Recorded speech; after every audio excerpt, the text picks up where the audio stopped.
People tryna say I'm only enemy. Got a cold with my dogs, can't get in between. I can give them life, no more energy. Amen. Welcome in, everybody. We're back. We know you missed us for Sunday Night Football, but it's Monday Night Football. We got two games, and we're pumped. JJ, how are we feeling? Feeling good, I'm liking these double headers every Monday. I Keep us think busy. eventually it's about to run out. Oh, yeah. But today we got two good ones, like as far as in entertainment. Maybe not so the prop betting, which we'll get into in a little bit. But we got Detroit against Tampa Bay. Detroit coming off a loss last week against a controversial Kansas City win. And Houston facing Seattle for the second game.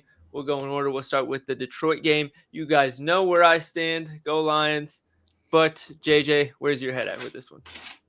I'm looking for the Lions to dominate this game a little bit. I don't think it'll be something crazy, but, I think within like 5 to 10 points, it'd be like a solid win. I think offensively, when we look at the Lions, they can really attack and play action. Obviously, even going back to last year, the Ben Johnson offense is still being run. They're still running a ton of play action. I think probably top 5 in the league. And the Bucs are one of the worst in the league at defending it. So you got to look at Amon-Ra St. Brown and Sam Laporta for those. Oh, yeah. So, actually, funnily enough, the top two, or the worst two teams, I should say, defending the play action was Kansas City, who they played last week, and Tampa Bay this week. Unfortunately, because of the game script last week, they couldn't run a lot of the play action that they normally do. So, I think we're going to see it come to fruition a lot more in this one. The other thing is, Dan Campbell, since he joined the Lions, has been amazing coming off of losses, against the spread losses specifically. This is a coach who not only has a great record against the spread, but when he's coming off of losses or just games where they underperform, that record goes up even more. They don't really disappoint in back-to-back games, not usually, and I'm not expecting it in this one. There is a lot of talk, which is justified, about how banged up the Lions secondary is on defense. Going against Ibuka and Mike Evans and Baker Mayfield, it's a fair concern. It's not one that I'm saying you should ignore. But at the same time, this is a Lions team that last year they had pretty much their entire front seven injured, it felt like, and their secondary was injured. This year it's the opposite. Secondary is injured, front seven's healthy. But the front seven also gets Aleem McNeil back today, who is one of the most underrated defensive tackles in the NFL. I'm not expecting a full workload for him. He is coming back for his first game, but I do expect him to play a factor. I don't think either team's going to be able to run the ball that effectively in this one, JJ. As effective as the Lions are running the ball, this Buccaneers one is not one you want to rush against, and the Lions one is also not one you want to run against. Yeah, it's like when you see the Buccaneers defense, it's an automatic fade for running the ball. I feel like the Lions have been starting to adjust week to week now, looking at that. And then with the Lions, like they stack the box at a pretty high rate. I think they're top 3 in the league in stack box rate. So it's going to be tough to run the ball there as well. Yep, I agree. I think one that I'm very excited to see play today is Jameson Williams, because he's coming off of his season has been interesting, because the Green Bay game, the first one of the season with the new offense coordinator, I've just been kind of throwing away. The next 3 games, 3 or more deep targets in all 3 games. And then the previous 2, he's had 0 in both. But I don't think it's a coincidence that both of the last 2 games, last game was Kansas City, who plays a lot of too high, which is not good for JMO. His stats against too high and single high are night and day. And then Cincinnati, they were winning the whole game. Cincinnati was blanketing coverage over top against them a lot. I was at that game watching it, and I saw it on a play-by-play basis. So now he gets a Buccaneers defense that I don't think is as committed to the too high look, and I don't think their secondary is nearly as good as their front seven. So I think we could see him break off a couple big ones in this one. Yeah, that's kind of where I'm at too. I really want to attack like the deep middle, and like I think when they run that play action, those deep crossers can be hit there. Oh yeah. On the Lions side, I think that's the main thing to talk about. Jahmyr Gibbs and David Montgomery, they're both going to get theirs. I don't love the matchup for either of them. However, one thing to note is Dan Campbell did say that the plan is to get David Montgomery more work, a higher work share. They said they were going to start doing it in the second half of that Kansas City game, but then obviously the game script went against them and they couldn't do that. So that's something to keep an eye on this one. If they just go back to just straight up trading series, I would not be surprised in the slightest. But I think that covers everything on the line side outside of the fact that JJ says they're going to win by like 5 or something. I think they're going to win by 25. But you guys know where I stand there. The next game, there's also a lot to talk about. Houston Texans and Seattle Seahawks. And one thing I thought was interesting looking at this Seattle game is they have been dominating through the air. The only issue is they've been facing matchups that you'd expect them to dominate through the air. If I show the screen of the website right here, we can look at teams that they've played and where they ranked in passing yards per game allowed. Outside of the Saints, who still rank as one of the better yards per completion teams in the NFL, and they blew them out of the water, all these teams are average or worse in passing yards per game allowed. Houston allows the 5th lowest passing yards per game allowed. So this is their first truly bad matchup in the air this season. And if it ends up having an effect, I would not be surprised. So I'd say temper your expectations with all pass catchers. And as much as it hurts me to say this, including Jackson Smith and Jigbo, we all know he's fucking ridiculous. But Houston has also been one of the best defenses against wide receiver ones this season. So you get conflicting information like that, you don't have to bet on it. Just stay away, even if it is JSN. Yeah, I completely agree. Because like you get to those points and you're just unsure what to do. Like, and of course he could go over, and it happens, but he could also go under. So there's no real edge. Yep. And speaking of the Seahawks offense, Charbonnet and Kenneth Walker, everybody wants all the work to go to Kenneth Walker. Everybody loves Kenneth Walker. He's been the better back this season. However, the coaches are still committed to a 50-50 split. Honestly, it's been more in favor to Sharp because he's getting all the 2-minute work. So in this matchup, what are you making of it so far? I think maybe Kenneth could probably get a couple more touches here. I don't think it's going to be anything substantial, but a couple more carries can make a difference for him, especially with his big play ability. I know there's still love Sharp that he's just not going to go away. That's just how it is. I agree. And one thing that we noticed as we're going through this is Houston, they stack the box pretty significantly higher than league average. And Kenneth Walker has actually been doing better against teams that stack the box. If we filter out the teams that are below average in stack box rate, which is in this case, it's 7 or more players in the box. It's different depending on what websites you check. He's had 86 yards against Tampa and 105 against Pittsburgh. And part of it is kind of a head scratcher. It's like, oh, you expect teams that stack the box to force less rush yards. But at the same time, it could lead to more explosive runs because it's one less player in the second or third level that could bring him down. So if he breaks out of that front 7, now we're talking about a 30-yard run instead of a 8-yard run. So that could be it. I don't think it's nothing. I don't think you should make the bet solely off of that stat. But like we said, this is their first bad passing matchup. So I would not be surprised at all if we end up seeing more running because of it. On the Texans side, JJ, I hate this offensive coordinator so much. Nico Collins should be getting like 200 yards a game with the other receivers that they have options to them.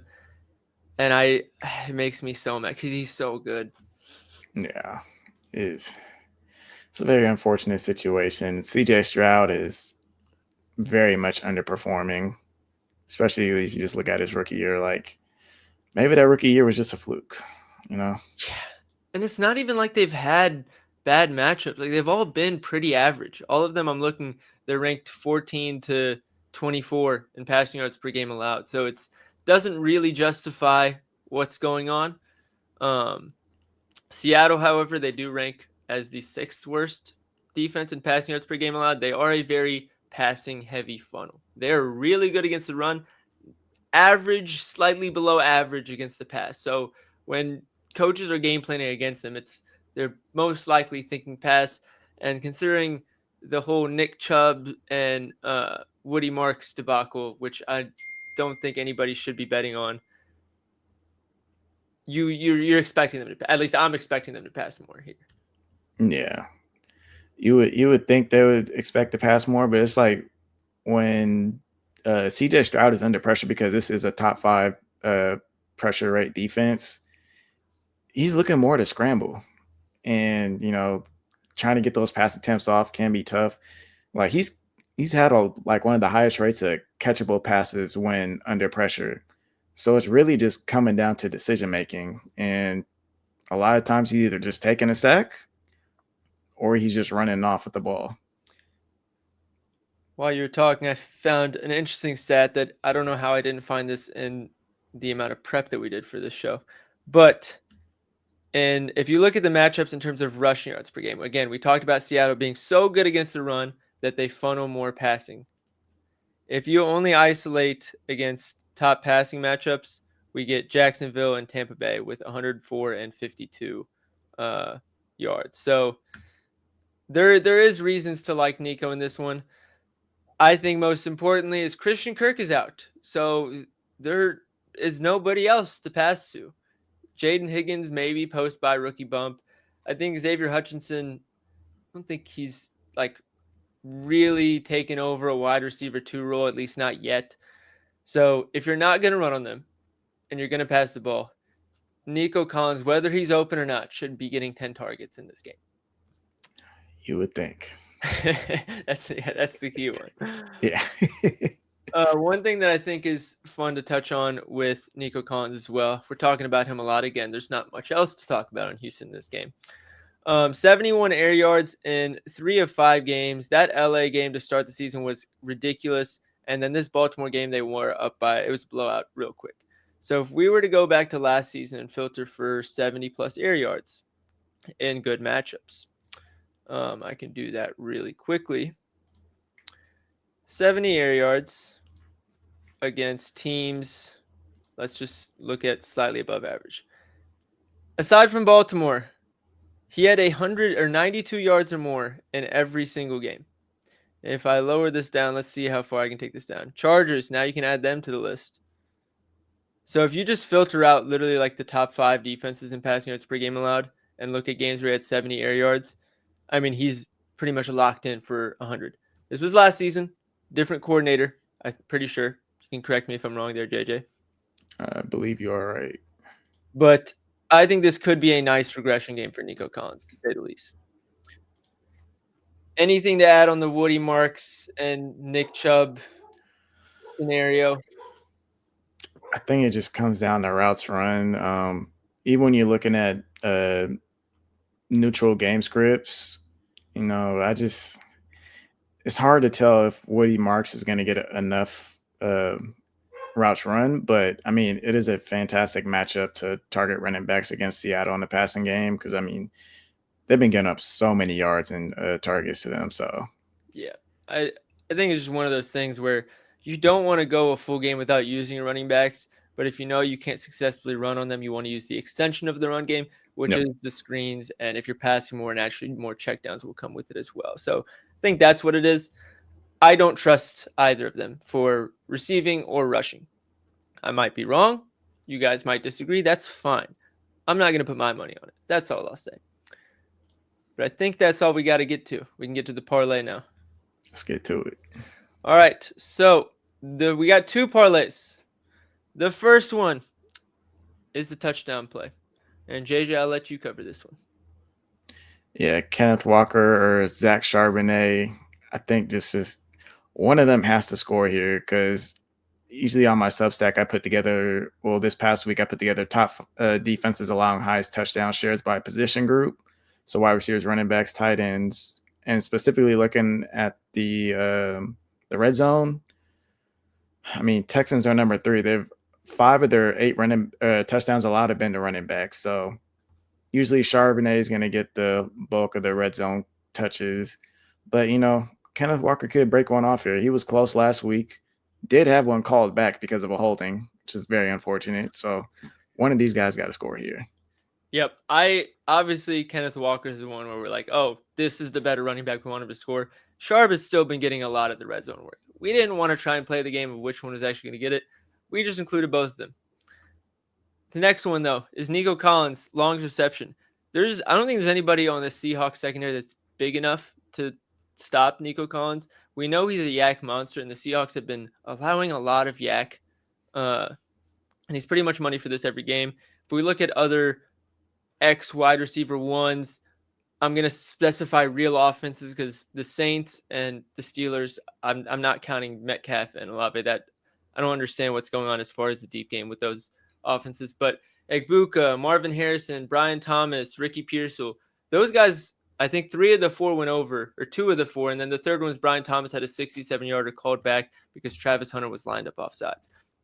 So the deep ball for that archetype of receiver has been working. And Nico Collins, I mean, I have his jersey, where is it? Right here.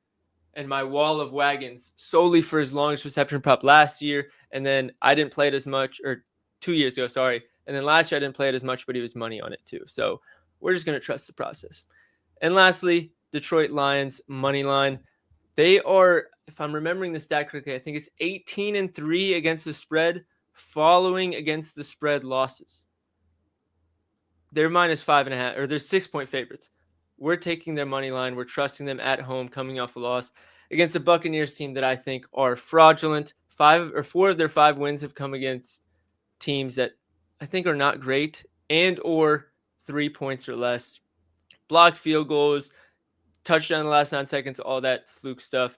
It's going to come to an end tonight. Detroit Lions are taking care of business. Excuse me. We also got a little fun. Added a lotto at the end. Okay. We did this draft style. I chose one, JJ chose one, I chose one, JJ chose one. Got to 4 legs. In the Lions game, we're going JMO, 70+ receiving yards, and Baker Mayfield, 25+ rushing yards. In the Houston game, we got Nico Collins, 90 receiving yards. I told you guys going back to last season, when he gets those air yards in these good matchups, he's pretty much locked in for it. And Kenneth Walker, rushing yards, plus 5,100 on DK if you don't have the boost. I think FanDuel had it and ESPN for plus 4,500. So go ahead and lock that in. Let's have some fun. We used the boost maxes for this one on FanDuel. It was 50%. On DraftKings, I want to say it was 0.25% or 0.25 units. So lock those in. Appreciate you guys as always. Make sure to like and subscribe if you haven't already, if you're coming from any other platform. Otherwise, let's make some more money tonight. Let's have some fun watching. We might be doing a live stream before the game. We'll keep you guys updated on Twitter for that. Otherwise, good luck. We'll see you guys soon.